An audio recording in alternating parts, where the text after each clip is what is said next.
Strom wird an vielen Orten produziert, zum Beispiel hier, hier, hier und hier. Von dort gelangt er über das Stromnetz genau dahin, wo du ihn gerade brauchst. Damit dies rund um die Uhr reibungslos funktioniert, braucht es ein leistungsfähiges und modernes Übertragungsnetz.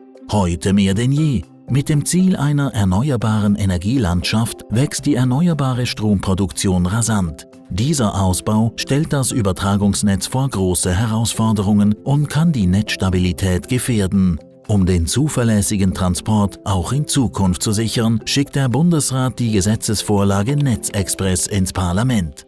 Ein Teil dieser Vorlage bildet der Verzicht auf Sachplanverfahren bei Erneuerung oder Ersatz einer bestehenden Leitung.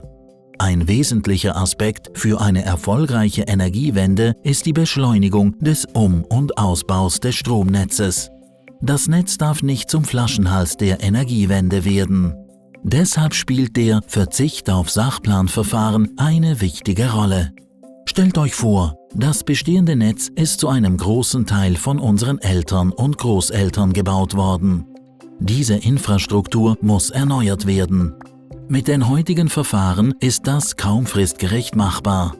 Derzeit gilt, muss eine Leitung saniert werden, weil sie das Ende ihrer technischen Lebensdauer erreicht, muss ein Sachplanverfahren durchgeführt werden.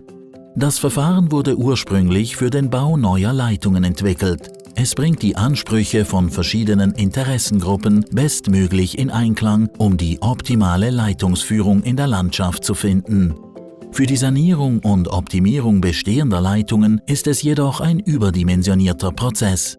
Mit dem Verzicht auf das Sachplanverfahren bei der Erneuerung oder dem Ersatz einer bestehenden Leitung am selben Standort könnte sich der Prozess um bis zu 4 Jahre verkürzen. Dadurch würden die nötigen Sanierungen erheblich vereinfacht und beschleunigt, ohne dass wichtige Prüfungen, Abstimmungen und Einspruchmöglichkeiten entfallen. Nur so kann das Stromnetz fit für die Zukunft gemacht werden, damit auch kommende Generationen auf eine stabile und effiziente Energieversorgung zählen können.